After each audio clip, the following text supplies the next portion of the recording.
Hey YouTube, Selkiel here, and your phone is an incredibly complex device. Although it's mainly made out of just a few materials such as aluminium or glass, it will actually contain a significant proportion of the periodic table. More than half of the periodic table's elements are used in your phone, like for example gold, or platinum, or silver.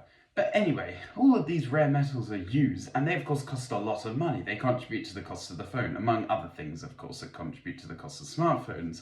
And these materials are very rare on Earth, mainly because they require a lot of energy to be extracted, and they just aren't that common. But why aren't they that common? Well, it's because of how mass works. Those are all very heavy elements, and as the Earth and all of the planets started to form up, unless they are gas giants, this doesn't apply to them, but you can't exactly go mining for gold on a gas giant. Anyway, these heavier materials like gold or platinum, they sunk towards the center of the planet, or iron, because, well, they're heavier, so gravity is a greater effect on them, so they're going to sink further into the planet, and the lighter elements like silicon or oxygen are going to be left higher up on the surface. So there is a lot of iron on Earth that would be very valuable. The only problem is it's right inside of our core, and also removing it would destabilize the magnetic field and kill us, potentially. So we can't really get those resources from Earth.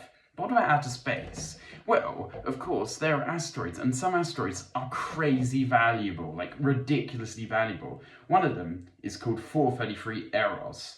A probe landed on it a couple of years ago, launched by NASA, and this asteroid is ridiculously lucrative. It's estimated it could contain up to $1 quintillion worth of platinum, and for your reference, that is 10,000 times the size of the global GDP. The value of all the output of every country on our planet is 10,000 times less valuable than the value of all the platinum on 433 Eros, if it does have all this platinum, because we aren't fully sure, because we haven't exactly mined the whole asteroid down. It's pretty large as well, as far as the asteroids go. But why is it so abundant in these materials, and other asteroids as well are so abundant? Well, they are basically the remnants of the early solar system, which had a lot of these heavy elements, and they haven't formed into planets. They haven't had all these heavy elements pushed into the core and replaced on the surface by lighter elements, because they haven't had those lighter elements joined to them.